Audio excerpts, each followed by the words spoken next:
Hoy estuvimos pasando algunos audios de la entrevista que la titular de la agencia oficial TELAM, Bernarda Llorente, le hizo al Papa Francisco en el Vaticano, 1 hora y media de entrevista, después lo pueden buscar en el portal de TELAM, pero una entrevista de repercusión mundial. Yo me quedé con un pasaje en especial de lo que el Papa dijo allí y que por gentileza de la agencia lo tuvimos un poquito antes, ¿no? Primero quiero enmarcar la situación porque quiero volver a darle una justa dimensión a la figura de Francisco, ¿no? No tanto de Bergoglio, Jorge, sino de Francisco. El Papa argentino. El Papa argentino, además, el Papa populista. Y además, el Papa que desde que asumió el pontificado viene denunciando, alertando sobre la posibilidad de una tercera guerra mundial. Él dice, fue el primero que dijo que esa guerra ya estaba en curso, y que tenía que ver con una serie de conflictos que se venían dando en simultáneo, y que había que regenerar una política multilateral, teniendo como objetivo la paz mundial. Bueno, un papa que hace política, ¿no? El Papa Francisco hace política. Todos los papas hacen política. La política de Francisco es una política que, si uno la lee en clave nacional, podría decir es una política peronista. Pero él funda muchas de sus decisiones en figuras inspiradoras, ¿no? Él manda, que puede ser también el Perón, porque no, digo, pero es más compleja la formación que tiene Francisco. Él, en un punto, en una parte del reportaje, reivindica a Rodolfo Kusch. Rodolfo Kusch fue un antropólogo y filósofo argentino, recibió el doctorado, el profesorado de filosofía ya en el 48-49, un capo, un verdadero capo, porque tiene una dimensión latinoamericana toda su trabajo, toda su obra, ¿no? Yo ahora les voy a hacer escuchar el pasaje en el que Francisco habla de Kusch, pero antes les quería decir que este Papa, que tiene una dimensión mundial, reivindicó y mandó a estudiar a Rodolfo Kusch, que fue este antropólogo y filósofo que les decía que murió de tristeza.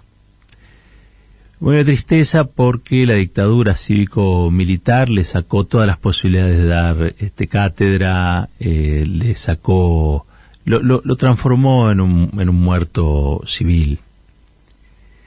Eso hizo la dictadura cívico-militar. Y que el Papa Francisco reivindique la obra de alguien que fue víctima de la dictadura y que lo reivindique como figura inspiradora de sí mismo, a mí me parece que es un pasaje muy destacable, pero muy destacable de esta entrevista. Vamos a escucharlo. Hay un filósofo argentino, Rudolf Kusch, que es el que mejor captó lo que es un pueblo.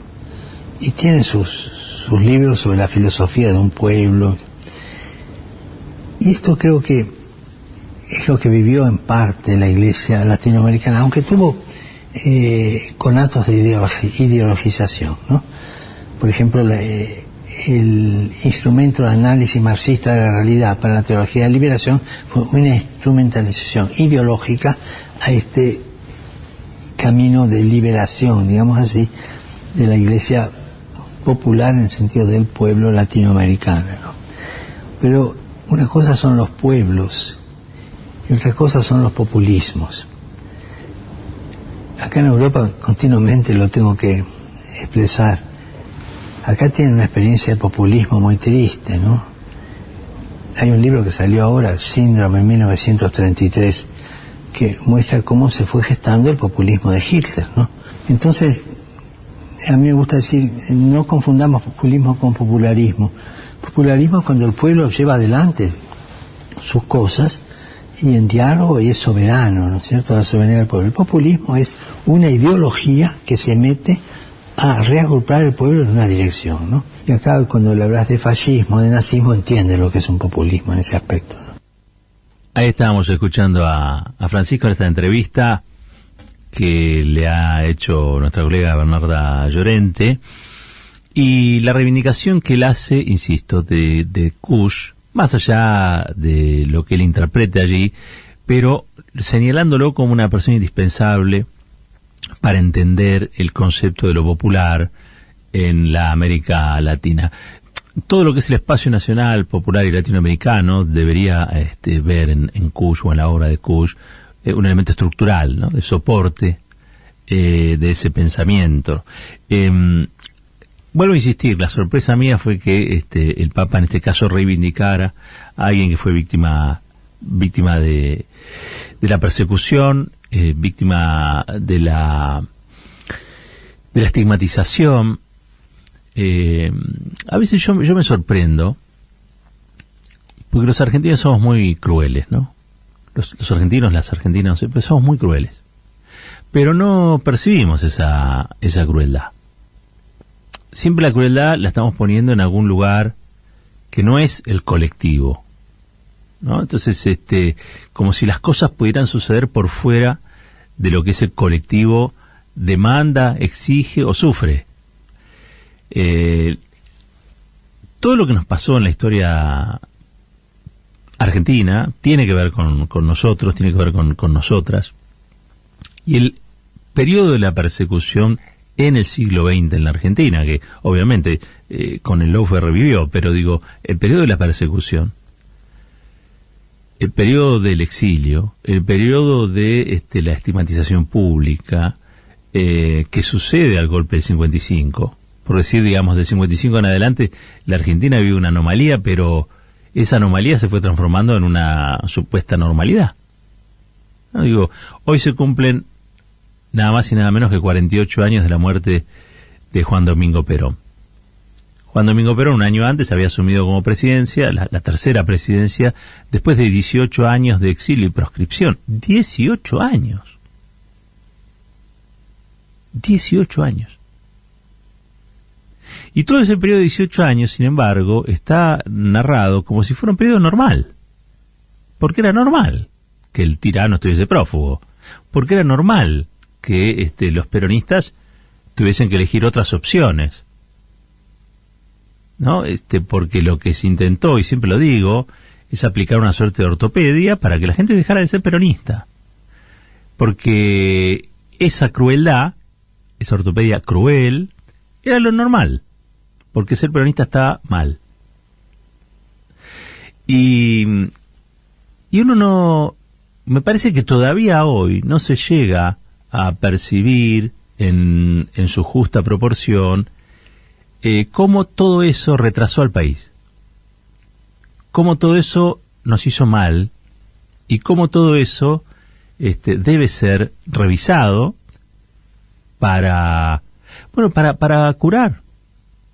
Somos una sociedad traumatizada, y estoy hablando de los 18 años de proscripción de Perón, nada más y nada menos, y estoy hablando también de todo esto en el marco de la mención de Kush. Kush escribió un montón de libros, pero básicamente hacía una reivindicación de lo popular, de lo latinoamericano. Claro, todo eso lo ponía en las antípodas, por ejemplo, de los que decidieron el golpe en el 76. Lo ponía en las antípodas de las dictaduras, lo ponía en las antípodas del imperialismo, lo ponía en las antípodas del colonialismo. Bueno, y fue perseguido, fue, insisto en este punto, ¿no? Fue herido en su reputación, y finalmente muere en el año 1979, plena dictadura, y debe haber muerto de tristeza, porque uno es lo que hace, uno es estando en algo, y ese algo generalmente es lo que hace, y eso lo hicimos nosotros también. Recién en el año 1989 el Congreso de la Nación decidió reparar lo que se le había hecho a este filósofo, un capo, un gran lector de Heidegger, en el Congreso de Filosofía que se hizo allá a fines de la década de 40, convocado por Perón en Mendoza. Tuvo aportes muy significativos. Creo que cuando uno piensa en la comunidad organizada, también tiene que pensar en Kush. me parece que también es muy desconocido cuál fue su aporte, porque incluso hoy la Universidad de Buenos Aires no ha reparado lo que ocurrió con Kusch, y con tantos otros. Y eso todo es pérdida. Todo es pérdida. La noche de los bastones largos fue pérdida también. El día que entraron los milicos a pegarle bastonazos, a llevarse presos a científicos, se inauguró una fuga, la famosa fuga de cerebro, vamos a decirlo así, pero se inauguró también el retorno a la ignorancia, a la caverna en un punto. Y los sectores que han producido eso no se hacen cargo. Son los mismos que hoy avivan el lawfare, son los mismos, siempre son los mismos. Los sectores del privilegio en Argentina tienen todo el poder para percibirse, ¿sí?, como buenas personas, tratan de que los demás los traten como eso, pero en el fondo tienen comportamientos que a veces rayan lo criminal, o directamente son criminales, me animo a decir algo más, y a veces hasta genocidas. Que el Papa haya resucitado, bueno, tratándose de un pontífice, está dentro de su trabajo, no debe estar en el convenio colectivo, pero haya resucitado la figura de Kusch, tiene una importancia tremenda. Es genial que haya hecho eso. Yo creo que Bergoglio se ha equivocado mucho. Tampoco sé si me gusta mucho su papado. Le reconozco su lugar de importancia y relevancia. Creo que es un señor muy conservador en algunas cosas y progresista en otras, ¿no? Es un progresista dentro de una corpo conservadora. Pero bueno, solo eso, que es poner en tensión, hacer lío, como le gusta decir, a mí me gusta como propuesta de vida. Me gusta que cada uno tensione y haga lío dentro de lo suyo. Cristina y Néstor hicieron lío dentro de la política. Bueno, el Papa ya hace lío dentro de la Iglesia. Y me parece que esa gente es la que hace, al fin de cuentas, girar el mundo. Si no, esto sería un cementerio. Entonces, el mundo gira y la historia ocurre. Y en este caso, a partir de ahora, por la mención, por la posibilidad de resucitar que le dio el Papa a Kusch, también vamos a hablar de Kusch. Porque es mentira que se pueda hablar de Patria Grande sin saber quién es Kusch. Es mentira, es falso.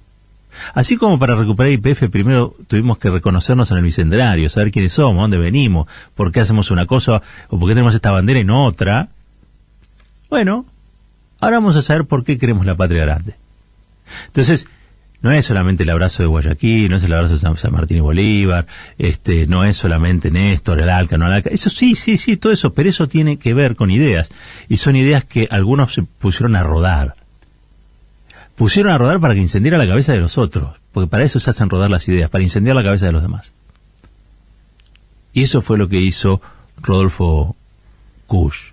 Les recomiendo algunos libros, igual hoy está todo en internet, pero pueden ir a buscar La seducción de la barbarie, análisis herético de un continente mestizo, año 1953, acá se toma todo el tema de civilización o barbarie sarmientino, hace un ensayo muy profundo en relación a esto, América profunda, indios porteños y dioses, de la mala vida porteña, el pensamiento indígena y popular en América, la negación del pensamiento popular, esto es del año 75, geocultura del hombre americano del 76, esbozo de una antropología filosófica americana del 78, un año antes de su muerte, y obras de teatro, La muerte del Chacho, del año 60, y La leyenda de Juan Moreira, también del mismo año.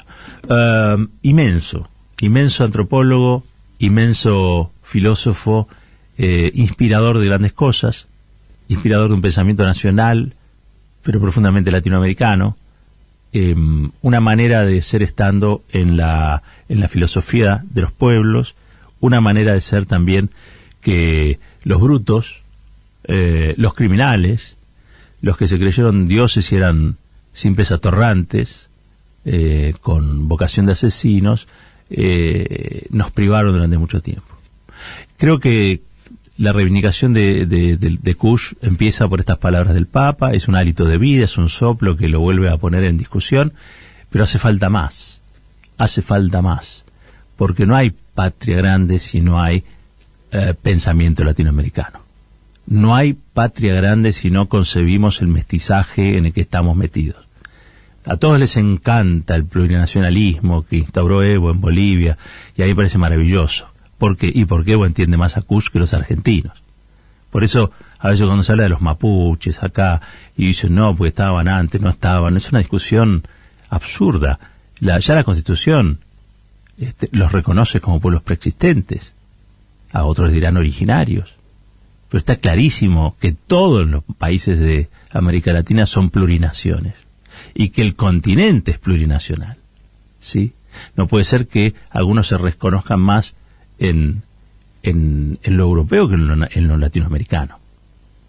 Está clarísimo que es una corriente más. De hecho, Kush decía, en un punto son compatibles. En un punto somos eso, somos lo que vino de Europa, pero también lo que ya estaba acá. Somos el ser, que es lo que piensan los europeos, ser tal cosa.